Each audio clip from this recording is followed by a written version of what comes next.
대한민국 해군의 눈부신 도약은 단순한 국방력 강화가 아닌 세계 해군사의 새로운 장을 열고 있습니다. 불과 수십 년 전까지만 해도 한국 해군은 미국과 일본, 그리고 중국의 그림자 속에서 제한적인 역할만을 수행했습니다. 그러나 이제 상황은 완전히 달라졌습니다. 조선업과 방위산업이 결합하면서 대한민국은 세계 어느 나라보다도 빠르게 차세대 전투함 건조 능력을 확보했고, 그 중심에는 바로 관개토급 스텔스 구축함이 자리하고 있습니다. 관개토 배치 3 전투함은 단순한 함정이 아닙니다. 그것은 국가 생존과 직결되는 미래 전략 자산이자 세계 군사 강국들과 어깨를 나란히 하려는 대한민국의 선언문과도 같습니다. 세종대왕급 구축함의 후속 모델로 태어난 이 전투함은 기존 플랫폼을 훨씬 뛰어넘는 규모와 성능을 갖추며 등장했습니다. 만재 배수량, 만톤급, 최대 속도 30노트에 달하는 이 함정은 한국 해군의 기술적 자존심을 상징하는 존재입니다. 중국이 물량 공세로 해군력을 확장하고 있지만 정작 기술적 완성도와 신뢰성에서 여전히 치명적인 약점을 드러내고 있는 것과 달리 한국은 완벽한 균형을 이뤄냈습니다. 관개토 배치 3 전투함은 단순히 커진 선체 위에 미사일을 얹은 배가 아니라 전자전 능력, 탐지 능력, 그리고 교전 능력을 종합적으로 극대화한 최첨단 무기체계입니다. 여기에 한국 자체 기술로 개발된 현무미사일, 해성 대함미사일, 청상어 어뢰 등이 탑재되어 미국산 이지스 전투체계를 단순히 모방하는 수준을 넘어섰습니다. 무엇보다 중요한 것은 이 전투함이 보여주는 메시지입니다. 과거 미국 기술자 문단이 한국의 조선소 기술을 신뢰하지 않았던 시절, 우리 기술진은 수차례 모욕을 견뎌야 했습니다. 그러나 지금 관개토 배치 3 전투함은 미국의 타이콘대로 가급을 능가하는 레이더 성능과 더 강력한 미사일 탑재 능력을 자랑하며 스스로의 한계를 돌파해낸 한국 해군의 집념을 보여주고 있습니다. 이는 단순한 전투력 과시가 아니라 한국 해군의 자존심과 국제적 위상을 드러내는 상징적 사건입니다. 또한 이 구축함의 존재는 단순히 한국 해군 내부의 문제를 넘어 동북아 전체 안보 구도에 강력한 파급력을 미치고 있습니다. 한반도 주변 해역에서 중국과 일본의 군사활동은 갈수록 노골화되고 있고, 미군 역시 인도태평양 전략의 일환으로 한국의 해군력을 주목하고 있습니다. 이런 상황에서 한국이 독자적으로 세계 최강 수준의 이지스함을 보유하게 되었다는 사실은 단순히 한 나라의 군사적 성취를 넘어 국제 질서의 균형추로 작용하는 것입니다. 대한민국은 이제 더 이상 수동적으로 보호받는 위치에 있지 않습니다. 관개토 배치 3 전투함의 건조와 실전 배치는 한국이 능동적으로 국제 해양 안보의 주도권을 쥐고 나아가겠다는 선언입니다. 전통적으로 대륙 세력과 해양 세력이 충돌하는 지정학적 요충지에 위치한 한반도에서 이러한 전략적 함정의 의미는 단순한 군사적 성능 그 이상입니다. 그것은 한국이 미래 전장에서 결코 뒤처지지 않겠다는 국가적 의지. 이제 한국 해군은 더 이상 과거의 보조적 존재가 아닙니다. 세계 1위 조선 강국의 위상, 그리고 방위산업의 놀라운 성장세가 결합한 결과 관개토 배치 3 전투함은 동북아의 게임 체인저로 떠올랐습니다. 이는 단순히 함정 한 척이 진수되는 사건이 아니라 한국 해군사, 더 나아가 세계 해군사의 흐름을 바꾸는 역사적 전환점이 될 것입니다. 관개토 배치 3 전투함이 가진 진짜 힘은 외형적인 거대함이 아닙니다. 그것은 눈에 보이지 않는 레이더의 탐지 능력과 함정 깊숙이 숨겨진 미사일 발사대에서 시작됩니다. 이 전투함은 기존 세종대왕급보다 훨씬 많은 무장을 탑재할 수 있도록 설계되었으며 90세를 넘는 KVLS 발사관은 한국 해군이 보유한 어떤 함정보다 압도적인 화력을 보여줍니다. 세계적으로 동급 체급의 구축함이 보통 64셀 정도의 미사일 발사대를 갖추는 것에 비하면 관개토 배치 3 전투함은 단순한 확장이 아니라 질적 도약에 해당합니다. 현무 미사일, 해성 대함 미사일, 청상어 어뢰, 홍상어 대잠 로켓 등이 한꺼번에 탑재되며 단순히 적 전투함을 격침하는 수준을 넘어 항공기, 미사일, 잠수함까지 전방위로 제압할 수 있는 능력을 확보한 것입니다. 특히 주목할 점은 한국형 이지스 전투체계의 국산화 비율입니다. 과거 미국의 기술에 전적으로 의존하던 시절과 달리 이제는 한국이 직접 개발한 탐지 장비, 전자전 시스템, 유도무기들이 대거 탑재되었습니다. 이는 단순히 자주 국방의 상징이 아니라 실제 전장에서 미국의 승인 없이 독자적으로 전투를 수행할 수 있는 전략적 독립성을 의미합니다. 레이더 성능 역시 세계 최강이라 불리는 타이콘대로 가급보다 더 진보했습니다. 한국산 차세대 AESA 레이더는 동시다발적으로 수백 개의 목표를 탐지하고 추적할 수 있으며 탄도미사일 요격 능력까지 갖췄습니다. 이는 북한의 탄도미사일 위협은 물론 중국 해군이 자랑하는 최신형 구축함조차 감히 맞설 수 없는 차별화된 전력입니다. 무엇보다 놀라운 것은 대공방어 능력입니다. 관개토 배치 3 전투함은 장거리 요격 미사일 LSAM과 SM-6를 동시에 탑재해 고고도와 중저고도 목표물을 동시에 대응할 수 있습니다. 여기에 현무 3순항 미사일이 더해지면 단순한 방어선 구축을 넘어 적국의 심장부까지 타격할 수 있는 능동적 전략 자산으로 변모합니다. 이 전투함이 신의 방패라 불리는 이유는 바로 이런 전방위 방어 능력 덕분입니다. 사면 레이더로 구축된 SPYD 체계는 어떤 방향에서 날아오는 공격도 놓치지 않고 동시 교전 능력을 극대화합니다. 이는 단순히 함정 하나의 방어 능력을 넘어 동해와 서해, 나아가 한반도 전체를 지키는 전략적 우산과 같은 역할을 합니다. 여기에 차세대 KVLS-2 발사반이 적용되면서 앞으로 개발될 초대형 현무 미사일까지 탑재할 수 있게 설계되었습니다.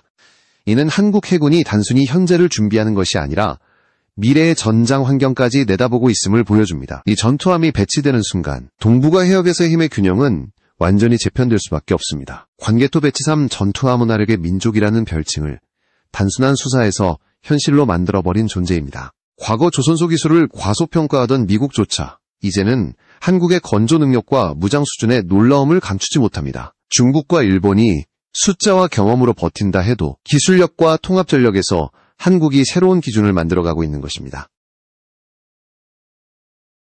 이제 한국 해군이 가진 무게감은 단순히 동북아 주변국들을 압박하는 수준을 넘어 세계 군사 강국들조차 관개토 배치 3 전투함은 단순한 무기가 아니라 한국이 스스로의 운명을 개척하는 카리자 방패이며 동시에 미래 해군사의 전환점을 상징하는 거대한 이정표입니다. 동북아의 해양 패권 경쟁은 이제 단순한 국지적 갈등이 아니라 세계 질서의 판도를 흔드는 거대한 물결로 번지고 있습니다. 최근 중국은 국방 예산을 전례 없이 40조 원 이상 늘리겠다고 선언하며 사실상 군사적 확장을 공식화했습니다. 그러나 중국의 경제 상황은 침체와 수출 부진, 내수 위축으로 악화일로를 걷고 있습니다. 경제가 흔들리는 와중에도 무리하게 해군력을 키우겠다는 전략은 결국 주변국에 대한 위협과 불안정만 키우는 결과를 낳고 있습니다. 한국 입장에서 이는 분명히 커다란 위기이자 동시에 기회입니다. 중국이 물량으로 해군을 채우고 있지만 질적 우위에서의 격차는 오히려 벌어지고 있습니다. 한국은 제한된 예산 속에서도 기술 중심의 발전 전략을 고수하며 한 척의 함정이 여러 척의 중국 함정을 제압할 수 있도록 준비하고 있습니다. 관개토 배치 3 전투함은 바로 이런 질적 우위 전략의 결정판입니다. 미국 또한 예의주시하고 있습니다.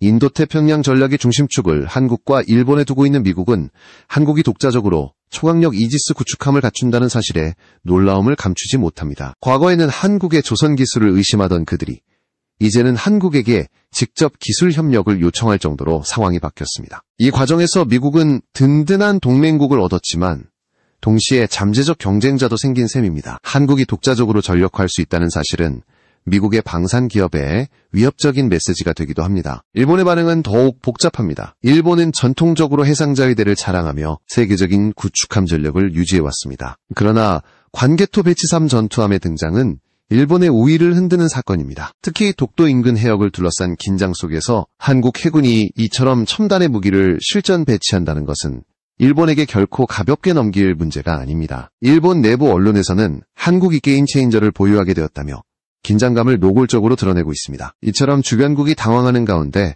한국은 오히려 기회를 잡았습니다. 중국의 팽창주의, 일본의 우려, 미국의 신뢰는 모두 한국의 전략적 입지를 강화시키는 요인으로 작용합니다. 동북아에서 단순한 피동적 국가가 아니라 스스로 질서를 주도할 수 있는 위치로 올라서고 있는 것입니다. 무엇보다 중요한 것은 한국 국민들의 자존심입니다. 중국이 끊임없이 위협적인 메시지를 던지고 일본이 미묘한 압박을 가하더라도 한국은 맞서 싸우며 독립적 전략을 선택하는 민족입니다. 관개토 배치 3 전투함의 건조화 배치는 단순히 군사적 사건이 아니라 한국이 국제사회에서 더 이상 무시할 수 없는 국가라는 메시지를 명확히 보여주는 사건입니다. 이제 한국은 더 이상 외세의 보호막 뒤에 숨는 나라가 아닙니다.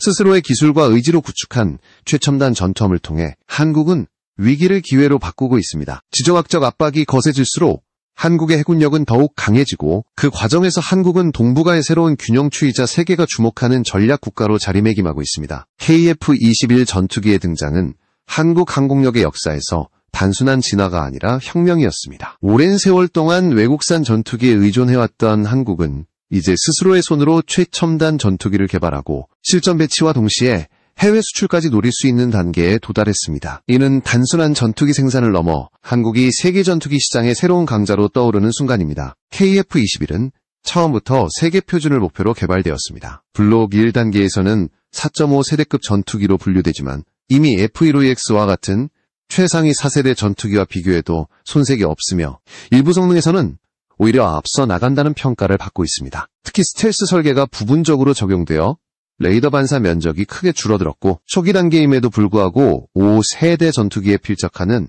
탐지 회피 능력을 자랑합니다. KF-21의 핵심은 국산 AESA 레이더입니다. 이 레이더는 단순히 목표를 추적하는 수준을 넘어 전파를 능동적으로 조절해 아군의 위치 노출을 최소화하며 동시다발적인 목표물 탐지 능력을 확보했습니다. 탑재된 TR 모듈 수는 F-35의 레이더보다 더 많은 1,400개에 달해 세계적으로도 최상위 수준입니다. 여기에 조종사의 헬멧과 연동된 디지털 조준 시스템은 공중 근접전에서 압도적인 우위를 보장합니다. 조종사가 단순히 시선을 돌리는 것만으로도 목표물을 지정하고 미사일을 발사할 수 있는 것입니다. 이러한 성능은 해외에서도 빠르게 주목을 받았습니다. 가장 먼저 반응한 국가는 폴란드였습니다. 이미 FA-50을 도입해 한국산 항공기에 대한 신뢰를 보여준 폴란드는 KF-21 공동생산과 부품 라이선스 협력까지 적극적으로 논의하기 시작했습니다. 폴란드 국방장관은 KF-21이야말로 자국 공군이 필요로 하는 차세대 표준 전투기라고 언급하며 F-35의 대안으로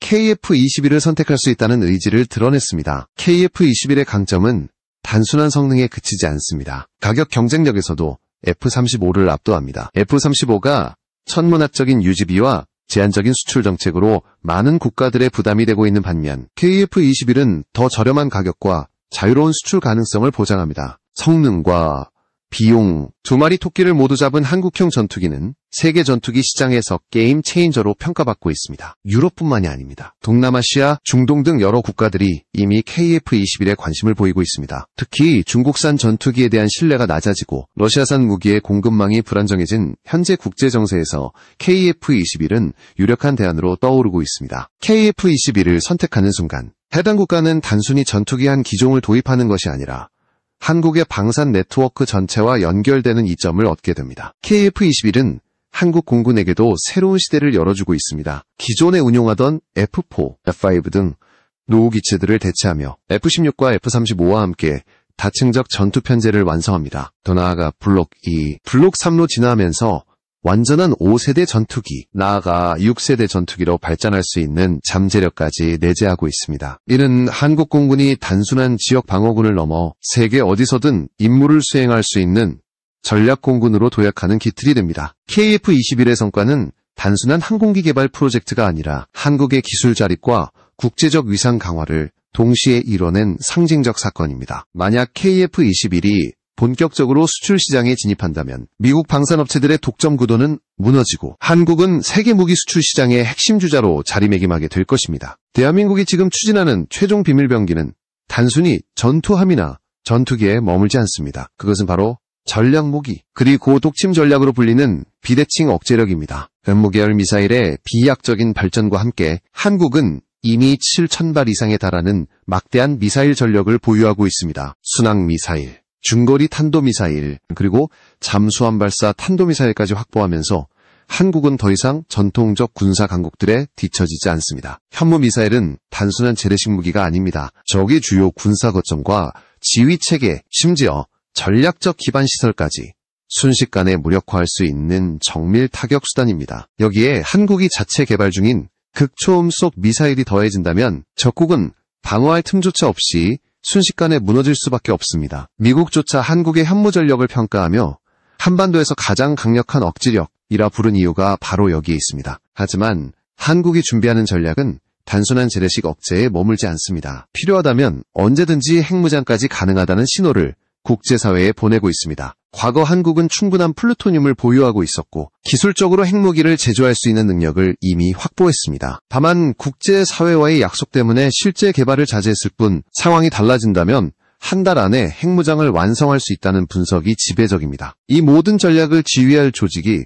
바로 전략미사일 사령부입니다. 이는 단순한 군조직이 아니라 핵 보유국만이 운영할 수 있는 최상위급 지휘체계입니다. 전략사령부는 유사시 모든 미사일 전력을 총괄하며 적국이 한국을 공격한다면 동시에 수천 발의 현무 미사일이 적국의 도시와 군사 거점을 타격하게 될 것입니다. 이는 상호 확증 파괴, 즉 같이 망하자는 억제 전략으로 강대국만이 구사할 수 있는 최후의 카드입니다. 이 전략이 실현된다면 중국과 일본은 더 이상 한국을 얕볼 수 없게 됩니다. 한국과의 충돌은 곧 자국의 파멸로 이어질 수 있다는 공포가 상대국의 전략적 계산에 깊게 자리 잡을 것이기 때문입니다. 실제로 중국 언론이 연일 한국을 경계하라고 떠들어대는 것도 바로 이런 독침 전략이 실현될 수 있다는 두려움 때문입니다. 더 나아가 한국은 우주기술까지 확보하며 핵심 역량을 완성하고 있습니다. 누리호 발사체 성공과 아르테미스 협정 가입은 한국이 ICBM-급 기술을 사실상 확보했다는 것을 의미합니다. 우주 로켓과 대륙간 탄도미사일은 기술적 뿌리가 동일합니다. 여기에 SLBM 잠수함까지 갖춘 한국은 비상시 언제든지 핵전력까지 투입할 수 있는 완벽한 삼각체계를 준비하게 된 것입니다. 국제사회는 여전히 한국이 실제로 핵을 개발하지 않을 것이라 기대하지만 전문가들은 한 목소리로 말합니다. 한국은 못 만드는 것이 아니라 안 만드는 것이라고. 핵무기 개발 능력을 갖추고도 이를 자제하는 국가는 그 자체로 막대한 전략적 힘을 지니게 됩니다. 한국이 마음만 먹으면 즉시 세계적 핵강국으로 도약할 수 있다는 사실은 주변국들에게 강력한 압박이자 경고가 됩니다. 결국 한국이 쌓아 올린 이 모든 힘은 하나의 결론으로 이어집니다. 더 이상 한국은 외부 압력에 휘둘리는 약소국이 아니라 스스로의 생존을 보장할 수 있는 초강력 군사 강국으로 자리매김했다는 것입니다. 관개토 배치 3전투함, KF-21 전투기, 현무 계열 미사일, 그리고 전략사령부로 이어지는 이 거대한 군사 퍼즐이 완성되는 순간 한국은 세계가 함부로 대할 수 없는 존재가 됩니다. 이것이 바로 대한민국의 독침 전략입니다. 겉으로는 작아 보일지라도 상대가 함부로 건드리는 순간 돌이킬 수 없는 피해를 주는 치명적인 독침. 한국은 이제 그 독침을 손에 쥐고 세계 무대에 섰습니다. 그리고 그 사실만으로도 주변 강대국들은 결코 한국을 쉽게 넘볼 수 없게 되었습니다.